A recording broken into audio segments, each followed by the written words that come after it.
الحمد للہ رب العالمین والصلاة والسلام علی سید الانبیاء والمرسلین اما بعد فاعوذ باللہ من الشیطان الرجیم بسم اللہ الرحمن الرحیم۔ سبق نمبر 70 فقہ بہار شریعت جلد دوم حصہ 11۔ اس میں خرید و فروخت کے متعلقہ احکام شرعیہ سیکھنے سمجھنے کی کوشش جاری ہے۔ آج کا عنوان ہے خیار عیب۔ اس سے انشاءاللہ تعالی آغاز کریں گے، پھر مزید عنوانات کو پڑھنے سننے کی سعادت پائیں گے۔ انتہائی توجہ یکسوئی کے ساتھ ان بیانات کو سنیں تو انشاءاللہ تعالی بہت کچھ سن کر بھی سمجھ آ جائے گا۔ اور ساتھ ہی ساتھ میں مشورہ دیتا ہوں آپ کو کہ مدنی چینل کا سلسلہ احکام تجارت یہ مفتی علی اصغر مدنی صاحب کا ہے، ہر اتوار کو براہ راست ہوتا ہے، اس کو ضرور دیکھا کریں۔ اس کے ریکارڈڈ پروگرامز بھی نیٹ پہ موجود ہیں، ان کو جتنا انشاءاللہ تعالی آپ واچ کریں گے اتنا ہی زیادہ تجارت کے مسائل میں مہارت پیدا ہوگی۔ اور فرض علوم کورس ہوا تھا عالمی مدنی مرکز میں، اس میں بھی تجارت کے متعلقہ جو بیانات ہیں ان کو آپ ضرور دیکھیں سنیں تاکہ اس علم میں مزید پختگی آئے۔ خیار عیب کسے کہتے ہیں؟ عرف شرع میں عیب جس کی وجہ سے مبیع کو واپس کر سکتے ہیں۔ مبیع یعنی جو چیز بیچی جائے، وہ ہے جسے تاجروں کی نظر میں چیز کی قیمت کم ہو جائے۔ تو چیز میں عیب کسے کہیں گے؟ جس کی وجہ سے اس کی قیمت میں کمی آ جائے۔ مبیع میں عیب ہو تو اس کا ظاہر کر دینا بائع پر واجب ہے۔ بائع کہتے ہیں با سے بیچنا، ٹھیک ہے، با سے بائع اور با سے بیچنے والا، یہ ذہن میں رکھیے گا۔ میں نے پچھلے لیکچر میں بھی عرض کیا تھا، مشتری کہتے ہیں خریدنے والا۔ مبیع میں عیب ہو تو اس کا ظاہر کر دینا بائع پر واجب ہے، چھپانا حرام و گناہ کبیرہ ہے۔ یوں ہی ثمن کا عیب مشتری پر ظاہر کر دینا واجب ہے۔ اگر بغیر عیب ظاہر کیے چیز بیع کر دی تو معلوم ہونے کے بعد واپس کر سکتے ہیں، اس کو خیار عیب کہتے ہیں۔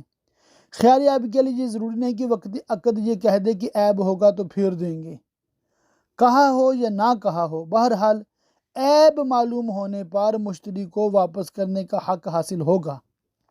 لہٰذا اگر مشتری کو نہ خریدنے سے پہلے عیب پر مطلع تھی، نہ وقت خریداری اس کے علم میں یہ بات آئی، بعد میں معلوم ہوا کہ اس میں عیب ہے، تھوڑا عیب ہو یا زیادہ خیار عیب حاصل ہے کہ مبیع کو لینا چاہے تو پورے دام پر لے لے، واپس کرنا چاہے واپس کر دے۔ یہ نہیں ہو سکتا کہ واپس نہ کرے بلکہ دام کم کر دے۔ تو اس مسئلے کو حل یوں کیا جا سکتا ہے کہ عیب ہے، چیز واپس کر دی، اپنے پیسے واپس لے لیے۔ اب چونکہ عیب ظاہر ہو گیا ہے تو نئے سرے سے سودا کر لیا جائے، واپس کرنے کے بعد نئے سرے سے سودا کر لیا جائے کہ پہلے 100 روپے کی تھی، اب یہ چیز عیب کی وجہ سے 80 روپے میں خریدوں گا، وہ کہتا ہے ٹھیک ہے مجھے منظور ہے، تو اب نئے سرے سے خرید و فروخت ہو گئی 80 میں، تو یہ جائز ہو گیا۔ خیار عیب کی شرائط۔ خیار عیب کے لیے شرط ہے کہ مبیع میں وہ عیب عقد بیع کے وقت موجود ہو یا بعد عقد مشتری کے قبضہ سے پہلے پیدا ہو، لہٰذا مشتری کے قبضہ کرنے کے بعد جو عیب پیدا ہو اس کی وجہ سے خیار حاصل نہ ہوگا، لازمی بات ہے۔ مشتری نے قبضہ کر لیا ہو تو اس کے پاس بھی وہ عیب باقی رہے، اگر جہاں وہ عیب نہ رہا تو خیار بھی نہیں۔ مشتری کو عقد یا قبضہ کے وقت عیب پر مطلع نہ ہو، عیب دار جان کر لیا یا قبضہ کیا، خیار نہ رہا، یہ چیز پہلے ہی اس کو عیب دکھایا گیا ہے، اس کے ساتھ ہی خرید و فروخت ہوئی ہے، تو اب جھگڑا ہی نہیں ہے نا، اب نہیں واپس کر سکتا۔ اس وجہ سے بائع نے عیب سے براعت نہ کی ہو، اگر اس نے کہہ دیا کہ میں اس کے کسی عیب کا ذمہ دار نہیں، خیار ثابت نہیں۔ ہاں بعض لوگ اس طرح کے بھی بیچ دیتے ہیں کہ بھئی یہ چیز ہے یا یہ جانور ہے یا یہ گاڑی ہے آپ خود چیک کر لیں یا کسی سے چیک کرا لیں، ہمیں کوئی اعتراض نہیں ہے، مگر یہ چیز جیسی تیسی ہے، ہم اس کی اتنی قیمت آپ سے مانگتے ہیں اور بعد میں ہم واپس نہیں کریں گے، تو اس طرح بھی بالکل جائز ہے۔ تو اس طرح پھر یہ فائدہ بھی رہتا ہے کہ اس کے سارے عیوب گن کر بتانے کی حاجت نہیں ہوتی۔ تو یہاں پر عیب کے حوالے سے پھر چند مثالیں ہیں، اور لونڈی اور غلام میں جو خرابیاں ان کا زیادہ ذکر ہے یہاں پر، جن کا عام طور پہ یہاں پر رواج نہیں ہے۔ جانوروں کے بعض عیوب، مسئلہ 26، گائے بھینس بکری دودھ نہیں دیتی یا اپنا دودھ خود پی جاتی ہے، یہ عیب ہے، اور جانور کا کم کھانا بھی عیب ہے۔ بیل کام کے وقت سو جاتا ہے، یہ عیب ہے۔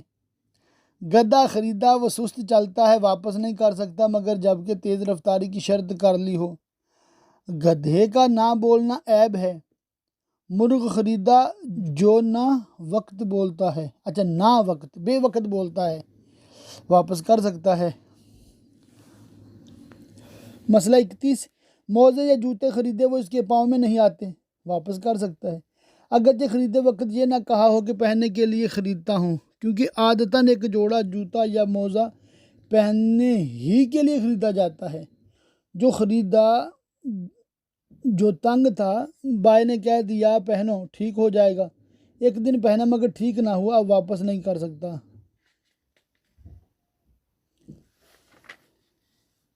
واپس کیوں نہیں کر سکتا؟ کیونکہ پہلے ہی تنگ تھا، اس نے خریدا ہے نا، تو اب واپس نہیں کر سکتا۔ 38، قرآن مجید یا کتاب خریدے اور اس کے اندر بعض جگہ الفاظ لکھنے سے رہ گئے ہیں، واپس کر سکتا ہے۔ 39، عیب پر اطلاع پانے کے بعد مشتری نے اگر مبیع میں مالکانہ تصرف کیا تو واپس کرنے کا حق جاتا رہا۔ جانور خریدا تھا، وہ بیمار تھا، اس کا علاج کیا، یا اپنے کام کے لیے اس پر سوار ہوا، واپس نہیں کر سکتا۔ اور اگر ایک بیماری تھی جس کی بائے نے ذمہ داری نہیں کی تھی، اس کا علاج کیا، اور دوسری بیماری جس کا ذکر نہیں آیا تھا وہ ظاہر ہوئی تو اس کی وجہ سے واپس کر سکتا ہے۔ 44، غلہ خریدا اس میں سے کچھ کھا لیا یا بیچ دیا، پھر عیب پر مطلع ہوا، جو کھا چکا ہے اس کا نقصان لے لے اور باقی کو واپس کر سکتا ہے، جو بیچ چکا ہے اس کا نقصان نہیں لے سکتا۔ آٹا خریدا اس میں سے کچھ گوندھ کر روٹی پکائی، معلوم ہوا کہ کڑوا ہے، جو پکا چکا ہے اس کا نقصان لے سکتا ہے اور باقی کو واپس کر سکتا ہے۔ تو یہ بالکل کامن سینس چیزیں ہیں عیب کے حوالے سے جہاں پر مثالیں دی ہیں، اس میں کوئی راکٹ سائنس نہیں ہے، کوئی مطلب کمپلیکیشنز نہیں ہیں، بالکل آسان فہم باتیں ہیں کہ بھئی چیز میں عیب ہے جو ظاہر نہیں کیا گیا تھا، اس کی وجہ سے واپس ہو سکتی ہے۔ مسئلہ نمبر 78، روٹی خریدی اور جو نرخ اس کا معروف و مشہور ہے اسے کم دی ہے، تو جو کمی ہے بائع سے وصول کرے، اسی طرح ہر وہ چیز جس کا نرخ مشہور ہے اس سے کم ہو تو بائع سے کمی پوری کرائے۔ یہاں حاشیہ نمبر 8 لکھا ہے، یہ حکم اس وقت ہے کہ بائع نے مشتری پر یہ ظاہر نہ کیا ہو کہ مثلاً ایک آنے کی اتنی روٹیاں دوں گا، بلکہ اس نے کہا اتنے کی روٹی دو، اس نے دے دی، اور اگر بائع نے ظاہر کر دیا کہ اتنی دوں گا اور مشتری راضی ہو گیا تو اب کمی پوری کرنے کا حق نہیں۔ ظاہر ہے، مثال بازار میں 10 روپے کی 10 روٹیاں ملتی ہیں، تو اس نے کہا جی 10 روپے کی روٹیاں دے دو، اور اس نے دیں 8، اب یہ 2 مزید لینے کا حقدار ہے۔ اور اگر یہ وہاں پر گیا دکان پہ، اس نے پوچھا بھی 8 روٹیاں کتنے کی، اس نے کہا 10 روپے کی، تو اب یہ کمی پوری ظاہر نہیں کرا سکتا، اس نے 8 ہی بیچی ہیں 10 روپے میں۔ مسئلہ نمبر 79 ہے غبن فاحش میں رد کے احکام۔ کوئی چیز غبن فاحش کے ساتھ خریدی ہے، اس کی 2 صورتیں ہیں، دھوکہ دے کر نقصان پہنچایا ہے یا نہیں۔ اگر غبن فاحش کے ساتھ دھوکہ بھی ہے تو واپس کر سکتا ہے، ورنہ نہیں۔ غبن فاحش کا یہ مطلب ہے کہ اتنا ٹوٹا ہے، اتنا نقصان ہے، گھاٹا ہے، جو مقومین قیمت لگانے والے کی اندازہ سے باہر ہو، مثلاً ایک چیز 10 روپے میں خریدی، کوئی اس کی قیمت 5 بتاتا ہے، کوئی 6، کوئی 7، تو یہ غبن فاحش ہیں۔ اور اگر اس کی قیمت کوئی 8 بتاتا، کوئی 9، کوئی 10، تو غبن یسیر ہوتا۔ دھوکے کی 3 صورتیں ہیں، کبھی بائع مشتری کو دھوکہ دیتا ہے، 5 کی چیز 10 میں بیچ دیتا ہے، اور کبھی مشتری بائع کو کہ 10 کی چیز 5 میں خرید لیتا ہے، کبھی دلال دھوکہ دیتا ہے۔ ان تینوں صورتوں میں جس کو غبن فاحش کے ساتھ نقصان پہنچا ہے واپس کر سکتا ہے، اور اگر اجنبی شخص نے دھوکہ دیا ہو تو واپس نہیں کر سکتا۔ آگے ٹاپک آ رہا ہے بے فاسد کے حوالے سے، اور باطل کا بھی اسی میں ذکر آ جائے گا۔ یہ کیا ہوتا ہے یہ ایک دفعہ ضرور توجہ سے سمجھ لیجئے، پھر انشاءاللہ تعالی بقیہ مسائل سمجھنے میں آسانی رہے گی۔ تنبیہ: اس باب میں بے فاسد اور باطل دونوں کے مسائل ذکر کیے جائیں گے۔ مسئلہ 1، جس صورت میں بے جب بھی لفظ ہے جسے خرید و فروخت یوں سمجھ لیں آپ، ٹھیک ہے، خرید و فروخت۔ میں کئی دفعہ سوچتا ہوتا ہوں کہ تجارت کے مسائل نا اردو میں لکھے جائیں، یعنی لفظ بے کی بجائے خرید و فروخت، بائع کی بجائے بیچنے والا، مشتری کی بجائے خریدنے والا، صاف سیدھا لفظ استعمال کیا جائے، یا عربی اصطلاحات کی بجائے انگلش کی ٹرمز استعمال کی جائیں، تو یہی کتاب آپ کے لیے بہترین آسان ہو جائے گی۔ اللہ خیر کرے انشاءاللہ تعالی۔ احکام تجارت اس عنوان پہ کتاب چھپ جائے تو انشاءاللہ تعالی فائدہ ہوگا۔ مسئلہ 1، جس صورت میں بے کا کوئی رکن مفقود ہو یا وہ چیز بے کے قابل ہی نہ ہو وہ بے باطل ہے۔ پہلے کی مثال یہ ہے کہ مجنون یا لا یعقل یعنی ناسمجھ بچہ نے ایجاب یا قبول کیا، اس کا قول شرعاً معتبر ہی نہیں، لہذا ایجاب یا قبول پایا ہی نہیں گیا۔ دوسری کی مثال یہ کہ بے مردار یا خون یا شراب یا آزاد ہو کہ یہ چیزیں بے کے قابل نہیں، اور اگر رکن بے یا محل بے میں خرابی نہ ہو بلکہ اس کے علاوہ کوئی خرابی ہو تو وہ بے فاسد ہے۔ مثلا ثمن خمر ہو، شراب ہو، یا مبیع کی تسلیم پر قدرت نہ ہو، یا بے میں کوئی خلاف مقتضائے عقد ہو، کوئی شرط خلاف مقتضائے عقد ہو۔ مبیع یا ثمن دونوں میں سے کوئی بھی ایسی چیز ہو جو کسی دین آسمانی میں مال نہ ہو، جیسے مردار، خون، آزاد، ان کو چاہے مبیع کیا جائے یا ثمن، بہرحال بے باطل ہے۔ اور اگر بعض دین میں مال ہوں بعض میں نہیں، جیسے شراب کی اگرچہ اسلام میں یہ مال نہیں مگر دین موسوی و عیسوی میں مال تھی، اس کو مبیع قرار دیں گے تو بے باطل ہے، اور ثمن قرار دیں گے تو فاسد۔ مثلا شراب کے بدلے میں کوئی چیز خریدی تو بے فاسد ہے، اور اگر روپیہ پیسہ سے شراب خریدی تو بے باطل ہے۔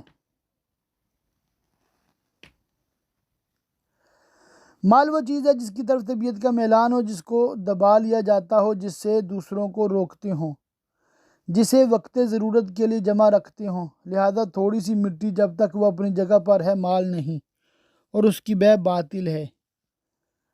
البتہ اگر اسے دوسری جگہ منتقل کر کے لے جائیں تو اب مال ہے اور بے جائز۔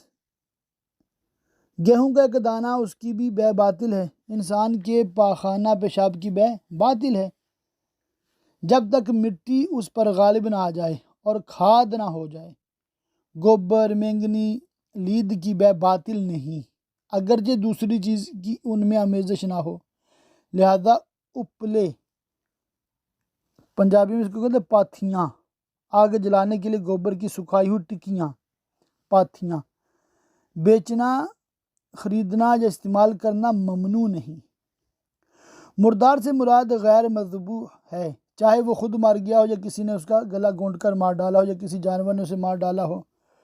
مچھلی اور ٹڈی مردار میں داخل نہیں کی، ذبح کرنے کی چیز ہی نہیں۔ معدوم کی بے باطل ہے۔ بے باطل وہ ہوتی ہے کہ چیز قابل خرید و فروخت ہے ہی نہیں، ٹھیک ہے۔ اور فاسد کیا ہوتی ہے کہ چیز تو بیچنے خریدنے کے قابل ہے، مگر اس پہ کچھ شرط ایسی بن گئی ہے خرید و فروخت میں جس کی وجہ سے خرابی آ گئی ہے، تو اس کو فاسد کہتے ہیں۔ معدوم کی بے باطل ہے، مثلا 2 منزلہ مکان 2 شخصوں میں مشترک تھا، ایک کا نیچے والا دوسرے کا اوپر والا، وہ گر گیا یا صرف بالا خانہ گرا یا بالا خانہ والے نے گرنے کے بعد بالا خانہ بے کیا، یہ بے باطل ہے کہ ہے ہی نہیں، وجود ہی نہیں ہے بالا خانے کا، کہ جب وہ چیز ہی نہیں ہے بے کسی چیز کی ہوگی۔ اور اگر بے سے مراد اس حق کو بیچنا ہے کہ مکان کے اوپر اس کو مکان بنانے کا حق تھا، یہ بھی باطل ہے کہ بے مال کی ہوتی ہے، یہ محض ایک حق ہے، مال نہیں۔ اور اگر بالا خانہ موجود ہے تو اس کی بے ہو سکتی ہے، بالکل ہو سکتی ہے کہ نیچے والا پورشن کسی کا، اوپر والا پورشن کسی کا، جیسے آج کل فلیٹوں میں خرید و فروخت ہوتی ہے کہ فلور نمبر 1 کمرہ نمبر یا فلیٹ نمبر 5 مثال ہے۔ مسئلہ 6، جو چیز زمین کے اندر پیدا ہوتی ہے جیسے مولی گاجر وغیرہ، اگر اب تک پیدا نہ ہوئی ہو یا پیدا ہونا معلوم نہ ہو اس کی بے باطل ہے، اور اگر معلوم ہو کہ موجود ہو چکی ہے تو بے صحیح ہے اور مشتری کو خیال رجعت حاصل ہوگا۔ چھپی ہوئی چیز کی بے، مسئلہ نمبر 7، باقلہ یعنی لوبیا کے بیج اور چاول اور تل کی بے، اگر یہ سب چھلکے کے اندر ہوں جب بھی جائز ہیں۔ یوں ہی اخروٹ بادام پستہ اگر پہلے چھلکے میں ہوں، یعنی ان چیزوں میں 2 چھلکے ہوتے ہیں، ہمارے ملک میں یہ سب چیزیں اوپر کا چھلکا اتارنے کے بعد آتی ہیں، اگر اوپر کے چھلکے نہ اترے ہوں جب بھی بے جائز ہے۔ یوں ہی گیہوں کے دانے بال میں ہوں جب بھی بے جائز ہے۔ ان سب صورتوں میں یہ بائع کے ذمہ ہے کہ پھلی سے باقلہ کے بیج یا دان کی بوسی سے چاول یا چھلکوں سے تل اور بادام وغیرہ اور بال سے گیہوں نکال کر مشتری کے سپرد کر دے، اور اگر چھلکوں سمیت بے کی ہے، مثلا باقلہ کی پھلیاں یا اوپر کے چھلکے سمیت بادام بیچا یا دھان بیچا ہے تو نکال کر دینا بائع کے ذمہ نہیں۔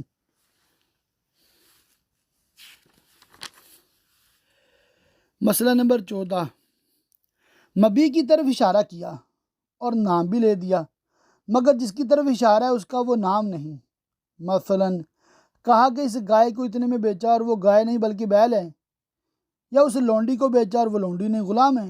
اس کا حکم یہ ہے کہ جو نام ذکر کیا ہے اور جس کی طرف اشارہ ہے دونوں کی ایک جنس ہے تو بے صحیح ہے، کہ عقد کا تعلق اس کے ساتھ ہے جس کی طرف اشارہ ہے اور وہ موجود ہے، مگر جو چیز سمجھ کر مشتری لینا چاہتا ہے چونکہ وہ نہیں ہے لہذا اس کو اختیار ہے کہ لے یا نہ لے، اور جن سے مختلف ہو تو بے باطل ہے، کہ عقد کا تعلق اس صورت میں اس کے ساتھ ہے جس کا نام لیا گیا اور وہ موجود نہیں، لہذا بے باطل۔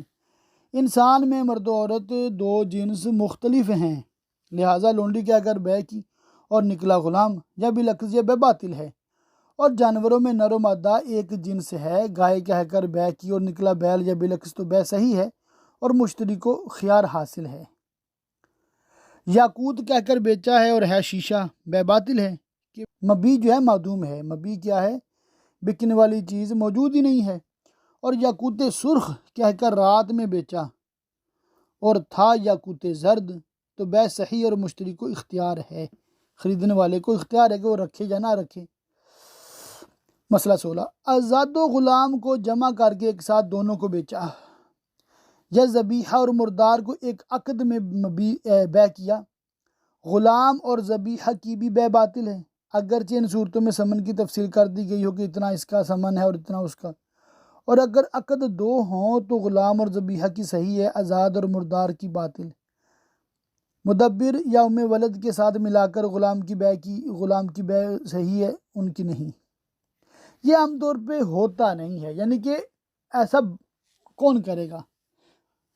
بالفرض اگر کسی نے ایسا کیا تو یہ غلط طریقہ ہے، مطلب سمجھایا یہ جا رہا ہے، اس کو یوں سمپل آپ رکھ سکتے ہیں۔ مسئلہ نمبر 21 ہے، انسان کے بال کی بے درست نہیں،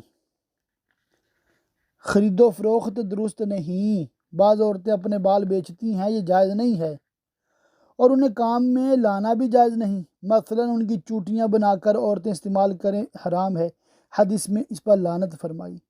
وگ لگانے کا بڑا رواج ہے عورتوں میں، اور آج کل گنجے مردوں میں بھی ہے۔ وگ کے جو بال ہیں وہ اگر انسانی بال ہے تو بالکل لگانا جائز نہیں ہے، اور اگر کسی حلال جانور کے ہیں تو ان کو استعمال کرنے کی رخصت ہے، اجازت ہے۔ بے باطل کا حکم یہ ہے کہ مبیع پر اگر مشتری کا قبضہ بھی ہو جائے جب بھی مشتری اس کا مالک نہیں ہوگا اور مشتری کا وہ قبضہ امانت قرار پائے گا۔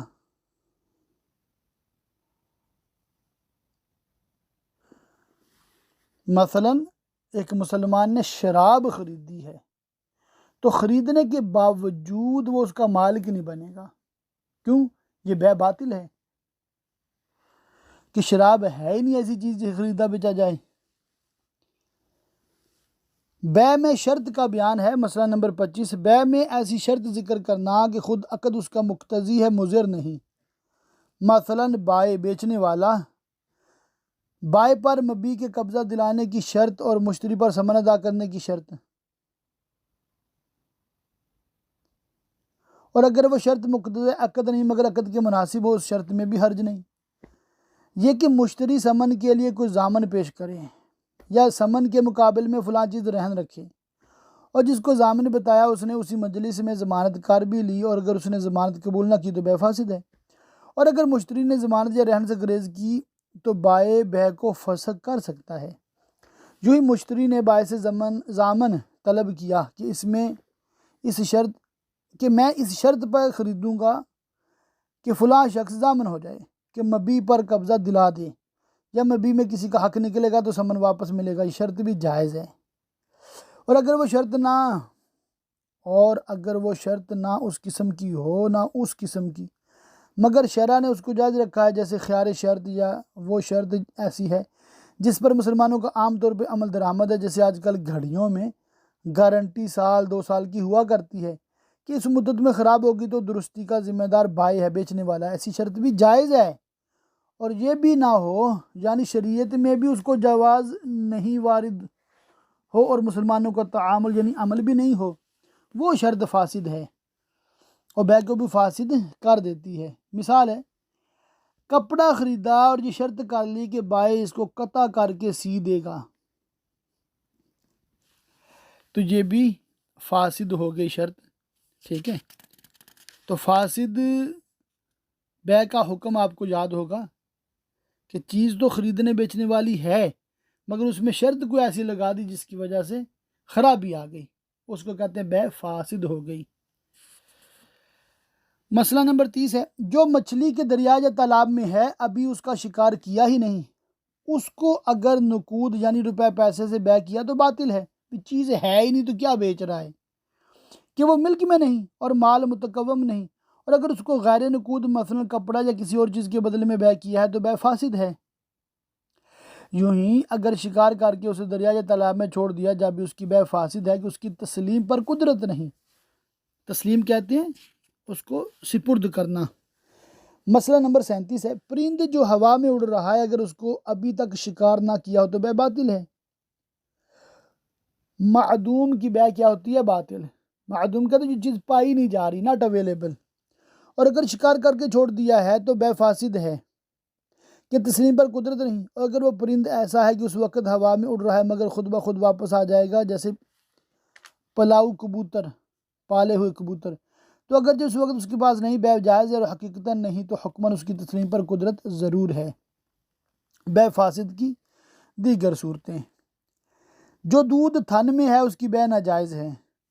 یوں ہی زندہ جانور کا گوشت، چربی، چمڑا، سری پائے زندہ دمبا کی چکی کی بے ناجائز ہے۔ اس طرح اس اون کی بے جو دمبا یا بھیڑ کے جسم میں ہے ابھی کاٹی نہ ہو، اور اس موتی کی جو سیپ میں ہو، یا گھی کی جو ابھی دودھ سے نکالا نہ ہو، یا کڑیوں کی جو چھت میں ہے، یا جو تھان ایسا ہو کہ پھاڑ کر نہ بیچا جاتا ہو، اس میں سے 1 گز آدھ گز کی بے جیسے مشروع اور گلبدن کے تھان، یہ سب ناجائز ہیں۔ اور اگر مشتری نے ابھی بے کو فسخ نہیں کیا تاکہ بائع نے چھت میں سے کڑیاں نکال دی یا تھان میں سے وہ ٹکڑا پھاڑ دیا تو اب یہ بے صحیح ہو گئی۔ اس مرتبہ جال ڈالنے میں جو مچھلیاں نکلیں گی ان کو بے کیا، یا غوطہ خور نے یہ کہا کہ اس غوطہ میں جو موتی نکلیں گے ان کو بیچا، یہ بے باطل ہے۔ کیا پتہ جال پھینکے تو کتنی مچھلیاں آئیں گی، غوطہ لگائیں گے تو موتی ملے گا نہیں ملے گا۔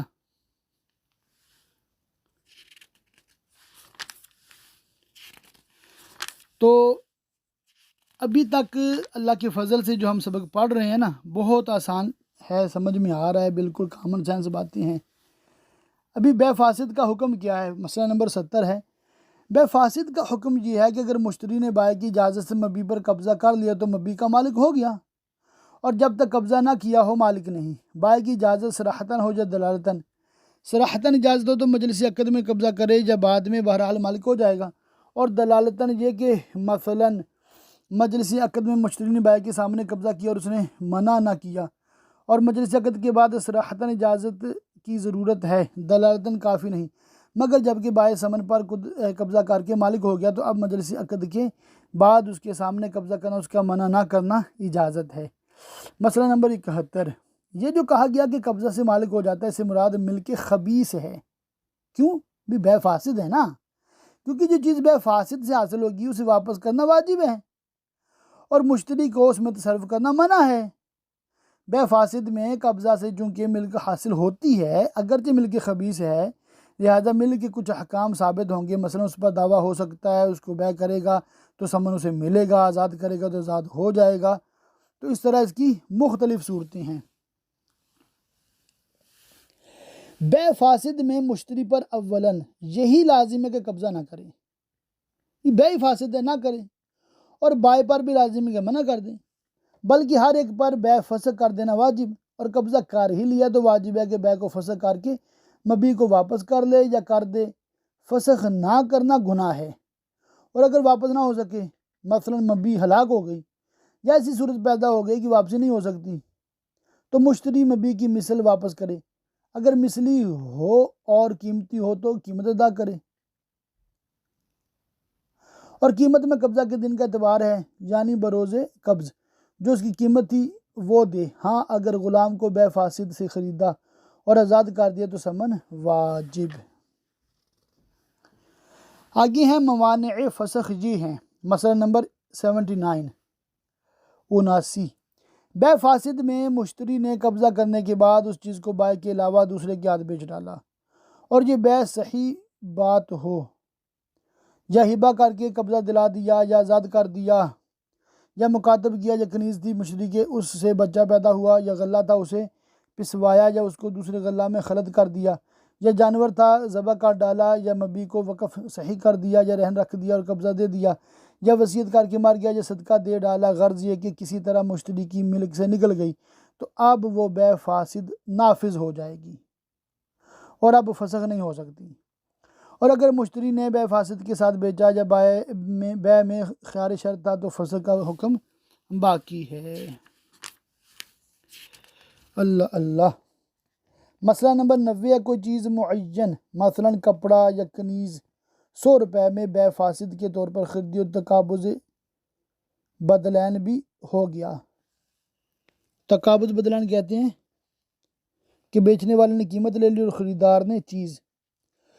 مشتری نے مبیع سے نفع اٹھایا، مثلا اسے 125 میں بیچ دیا، اور بائع نے ثمن سے نفع اٹھایا کہ اس سے کوئی چیز خرید کر 125 میں بیچی، تو مشتری کے لیے وہ نفع خبیث ہے، صدقہ کر دے، اور بائع نے ثمن سے جو نفع حاصل کیا اس کو حلال ہے، اگر بے فاسد میں دونوں جانب غیر نقود ہوں، جسے بے مقایدہ کہتے ہیں، سامان کو سامان کے بدلے میں بیچنا، جیسے بارٹر سسٹم بھی کہتے ہیں انگلش میں۔ مثلا غلام کو گھوڑے کے بدلے میں بیچا اور دونوں نے قبضہ کر کے نفع اٹھایا تو دونوں کے لیے نفع خبیث ہے، دونوں نفع کو صدقہ کر دیں، تو بے فاسد کیا ہے، اس سے بچنا ہے۔ آگے ایک امپورٹنٹ مسئلہ ہے کہ مال حرام کو کیا کریں، سنیے گا۔ مسئلہ نمبر 92، مورث یعنی میت نے حرام طریقہ پر مال حاصل کیا تو اب وارث کو ملا، اگر وارث کو معلوم ہو کہ یہ مال فلاں کا ہے تو دے دینا واجب ہے، اور یہ معلوم نہ ہو کہ کس کا ہے تو مالک کی طرف سے صدقہ کر دے، اور اگر مورث کا مال حرام اور مال حلال خلط ہو گیا، مکس ہو گیا، یہ نہیں معلوم کہ کون حرام ہے کون حلال ہے، مثلا اس نے رشوت لی ہے یا سود لیا ہے اور یہ مال حرام ممتاز نہیں، تو فتویٰ کا حکم یہ ہوگا کہ وارث کے لیے حلال ہے، اور دیانت اس کو چاہتی ہے کہ اسے بچنا چاہیے۔ مزید انشاءاللہ تعالیٰ آپ کی چند منٹ لوں گا تاکہ ہمارا جو ٹاپک ہے وہ مکمل ہو۔ بے مکروہ کا بیان ہے۔ بے مکروہ بھی شرعاً ممنوع ہے اور اس کا کرنے والا گناہگار ہے، مگر چونکہ وجہ ممانعت نہ نفس عقد میں ہے نہ شرائط صحت میں،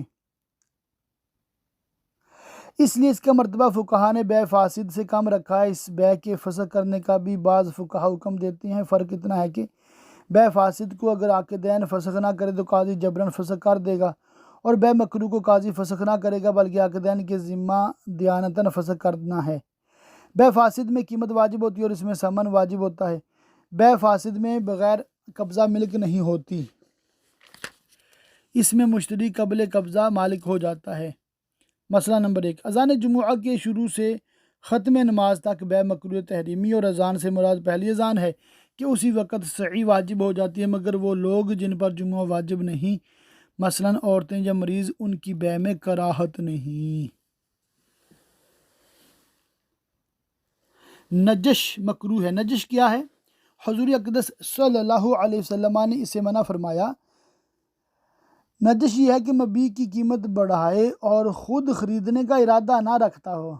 اس سے مقصود یہ ہوتا ہے کہ دوسرے گاہک کو رغبت پیدا ہو اور قیمت سے زیادہ دے کر خرید لے، اور یہ حقیقتاً خریدار کو دھوکہ دینا ہے، جیسا کہ بعض دکانداروں کی جہاں اس قسم کے آدمی لگے رہتے ہیں، گاہک کو دے کر چیز کی خریدار بن کر دام بڑھا دیا کرتے ہیں، اور ان کو اس حرکت سے گاہک دھوکہ کھا جاتے ہیں۔